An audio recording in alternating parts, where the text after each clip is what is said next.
Ngiye kukubwira ubuhinzi butanu bw'imbuto hano mu Rwanda bwinjiza amafaranga kurusha ubundi.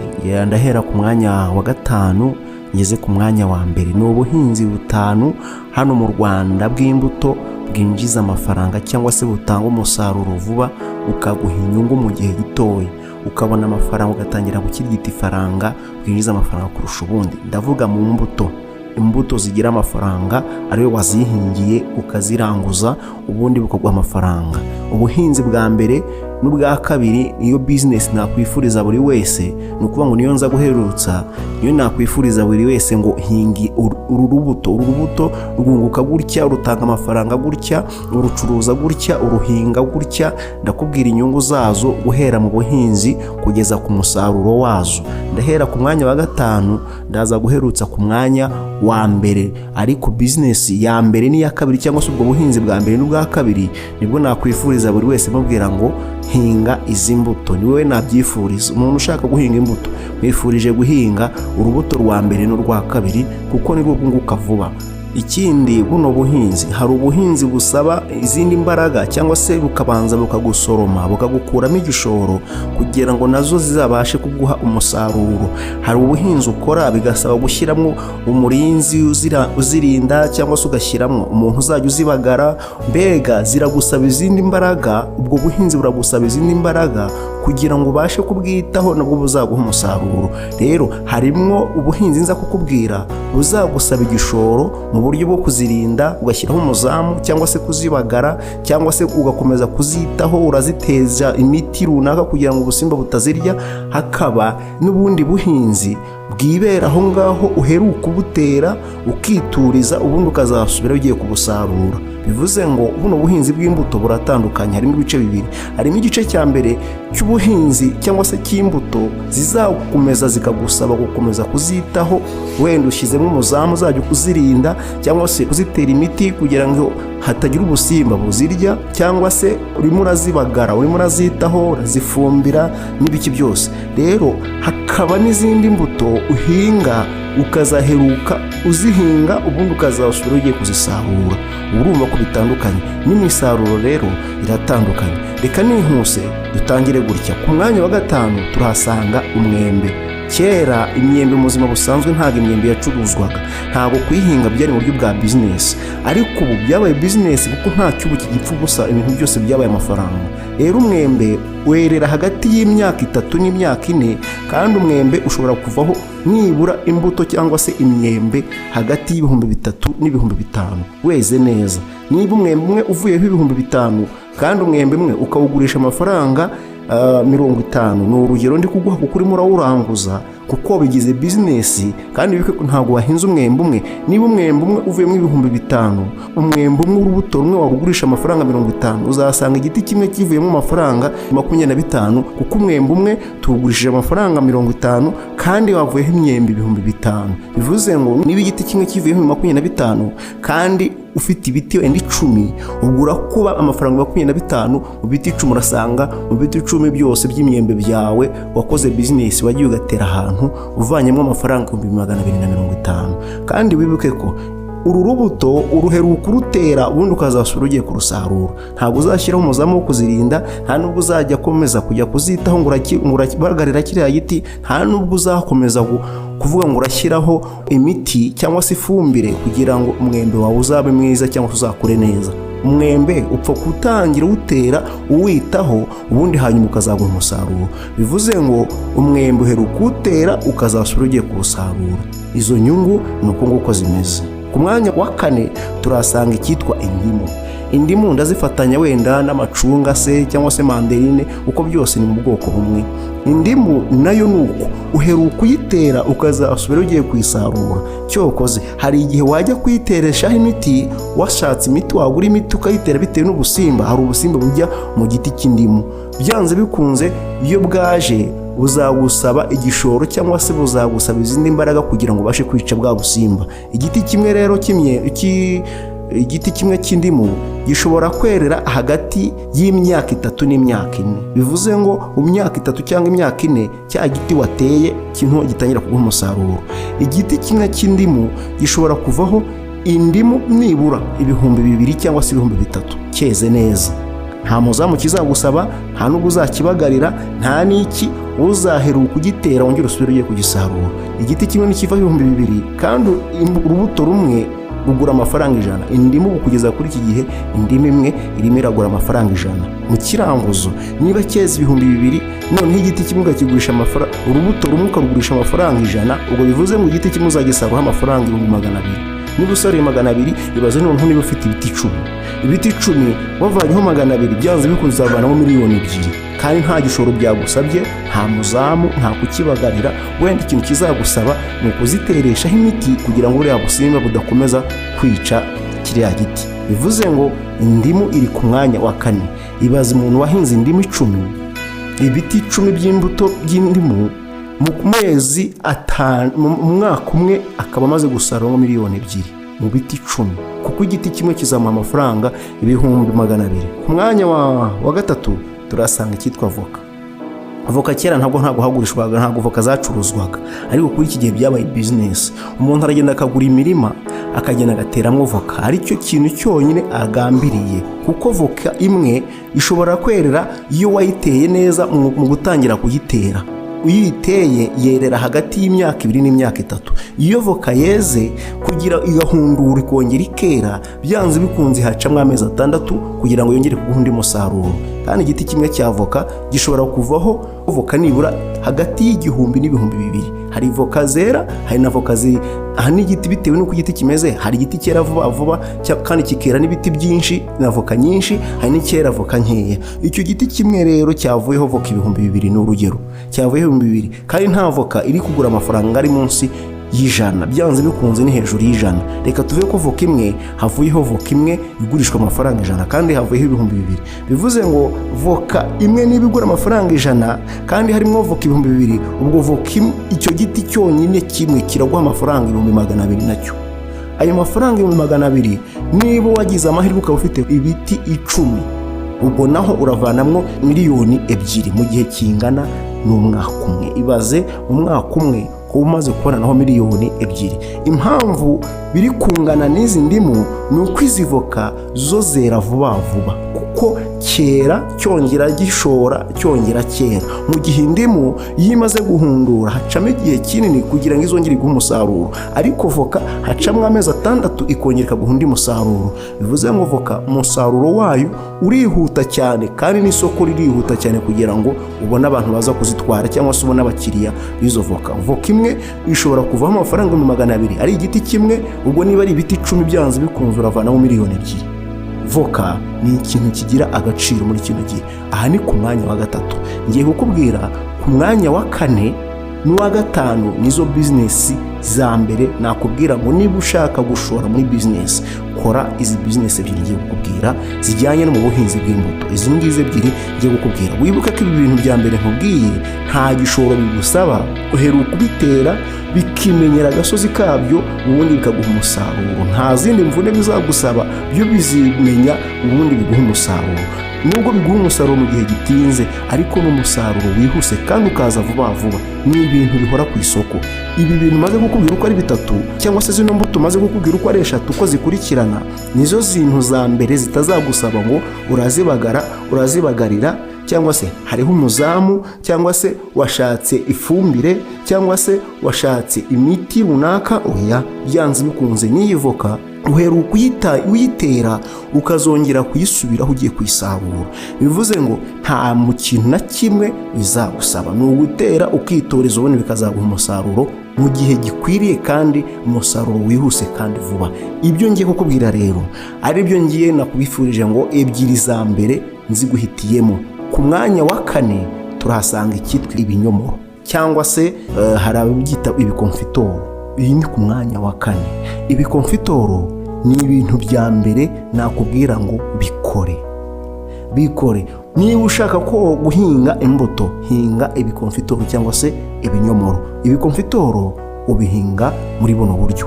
Igiti kimwe gishobora kwerera hagati y'amezi 10 n'amezi 12. Bivuze ngo mu mwaka umwe igikonfitoro cyawe kimwe kiba kimaze kuguha umusaruro. Kandi urubuto rw'igikonfitoro rumwe ntabwo rwajya munsi y'amafaranga 100. iyo ari rwiza ari we warwihingiye warumenye ifumbire, ibi ngiye kukubwira bibiri byo bizagusoroma kugira ngo nabyo biguhe umusaruro, byo bizagusaba kubyitaho kugira ngo nabyo bikwiteho. Nubifata nabi nabyo bizagufata nabi. Ibi bintu bibiri ndi kukubwira harimo n'ibikonfitoro. Icyambere cyo sindakikubwira, nubyitaho nabyo bizakwitaho, kuko ni nk'umwana. Niba ukeneye ko umwana abaho neza, agakura, akabyibuha, agakura neza, nuko umwitaho, ukamwonsa, ukamuha indyo yuzuye, ukamutetesha, ukagira gute, ukamuguyaguya ubuzima bwose, ukamurinda imbeho, mbega keya zose zisoboka ukazita ku mwana wawe. Ni nako n'izi mbuto ebyiri ndi kukubwira nabyo nicyo bigusaba, kuko kino gikonfitoro kizagusaba kukibagarira, kigusabe kugitera imiti, kigusabe kugifumbira, kigusabe umva ibintu byose, izuba niribura kivomere, ibintu byose kizagusaba ko kigusoroma, kizagusaba byinshi kugira ngo nacyo kiguhe umusaruro. Kuko igikonfitoro kimwe nukitaho neza kizaguha, kizera nibura iki kimwe, kizera nibura ibikonfitoro 50. Nutakitaho kizaguha ibikonfitoro 10 cyangwa 15, ariko uko wakitayeho ni nako nacyo kizakwitaho. Yewe n'umurinzi uzashyiraho n'umuzamu, kuko nikigera mu gihe cy'umweru uzagiha n'umuzamu, kuko nutabikora abandi bazaza babyiye. Niba igikonfitoro kimwe cyeze ibikonfitoro 50 cyangwa 60, iki kimwe cyonyine, kandi nta gikonfitoro kiri munsi y'igiceri cy'100, bivuze ngo ni amafaranga 6,000 igikonfitoro kimwe kizaguha. Niba igikonfitoro kiguha amafaranga 6,000, bivuze ngo niba ari ibikonfitoro 10 cyangwa se 100 bara amafaranga uzavanamo, ariko wibuke ko wagishyizeho umuzamu uri kukirinda. Niba wahinze ibikonfitoro 200, wumve amafaranga uzavanamo, kuko ibi bikonfitoro n'imbaraga zizagusaba, ntabwo kubibagara ndumva atari akazi karenze, no kubifumbira ndumva atari akazi karenze, ntabwo ari imirimo ihambaye, ariko nanjye nakubwiye ngo niyo business wakura ukayishyiraho umutima wawe wose, ubundi ukavanamo amafaranga. Nakubwiye ko igikonfitoro kimwe, wenda reka tuve ku gikonfitoro kimwe cyavuye amafaranga 50, wakiranguje amafaranga 50 igikonfitoro kimwe, havuyeho ibikonfitoro 50, ubwo byanze bikunze igiti kimwe kivuyemo amafaranga 2,500 ku giti kimwe. Niba wahinze ibiti 200, ubwo uravana 2,500 mu gihe kingana n'amezi 3, kuko cyerera amezi 3 kigahundura, hagacamo amezi 3, ubundi kikongera kikera. Bivuze ngo mu mwaka cyeramo 2 cyangwa 3. Niba igikonfitoro cyezemo 2 mu mwaka, uvanamo amafaranga 500 ari ibikonfitoro 200. Wabigize umushinga, ushobora no guhinga ibikonfitoro 400 mu mwaka umwe, ukaba umaze kuvanamo 2 miliyoni, kuko ku mwaka umwe ibinyomoro 200 cyangwa se ibikonfitoro 200 bizaguha 1 miliyoni. Niba wahinze rero ibikonfitoro 400 mu mwaka umwe, bizaguha 2 miliyoni. Ibazo amafaranga wavanyemo muri ibyo bikonfitoro, nta mbaraga byagusabye usibye kugifumbira no kukivomera, ubundi ukagikorera amasuku, ubundi ukagiteresha imiti, ukagiteraho imiti kugira ngo ubusimba butakirya, ubundi ugategereza umusaruro. Niba ushaka gukora business y'ubuhinzi mu bijyanye n'imbuto, hinga ibikonfitoro. Ibikonfitoro niyo business yinjiza amafaranga mu mbuto hano mu Rwanda, iza ku mwanya wa 2. Ku mwanya wa mbere ariho nari nakubikiye, turahasanga amatunda. Ndabisubiramo, turahasanga amatunda. Biragoye kugira ngo usobanukirwe uburyo amatunda agira amafaranga, kandi dukunda kuyagura mu masoko, dukunda kubona abayacuruza, ariko tudakunze kubona abayahinga. Umuntu uhinga amatunda niyo business ya mbere yashyizeho ku mutima, avuga ati amatunda nicyo kintu cya mbere, kuko amatunda uheruka kuyatera, ubundi ugasubirayo ujya kuyabagara, ubundi ugategereza umusaruro. Izi business uko ari ebyiri, guhundura kwazo ntabwo bipfa gucika, kuko niba ari igikonfitoro cyangwa amatunda, n'igihundura kirakomeza cyere, n'ibinaba ngombwa hahandi byeze harongera hashibuka ibindi, kuko birabyara birashibuka. Igikonfitoro cyo ushobora no kugicamo 2, wagicamo 2 cyongera kigashibuka. Bivuze ngo ni ibintu bihoraho kandi bitagusaba imbaraga nyinshi, oya, ahubwo ni ibigusaba kubihozaho umutima n'ibitekerezo byawe. Ntabwo ari ibintu uzagenda ngo uterere iyo, oya, uzakomeza ubihekeya kugira ngo nabyo biguhekeye. Amatunda nayo uheruka kuyatera, ukayabagara, ubundi akiha ubwirinzi. Nushaka uzashyireho umuzamu kugira ngo hatazagira abantu bazaza kukwibira imbuto zawe. Amatunda nayo yerera mu gihe kingana n'amezi 6 n'amezi 10. Bivuze ngo mu mwaka umwe amatunda wayateye aba amaze kwera. Amatunda iyo yamaze kwera urayasarura mu gihe kingana n'amezi 3, agahundura, hagacamo ukwezi kumwe aya matunda akongera agashibuka cyangwa se akongera akera akazana izindi mbuto bwa kabiri. Mu mwaka umwe amatunda uyasaruramo 2. Niba uyasaruyemo 2, igiti kimwe cy'itunda kimwe, kuko itunda rirarandaranda kandi rigaca rikabyara andi mashami arandaranda ku ruhande. Bivuze ngo itunda rimwe rishobora kugaba amashami 4, kandi buri shami rimwe rigenda rigira amatunda avukaho cyangwa se akomoka kuri iryo shami. Itunda rimwe nibura amatunda, igiti kimwe amatunda ashobora kweraho amatunda 50 ku giti kimwe.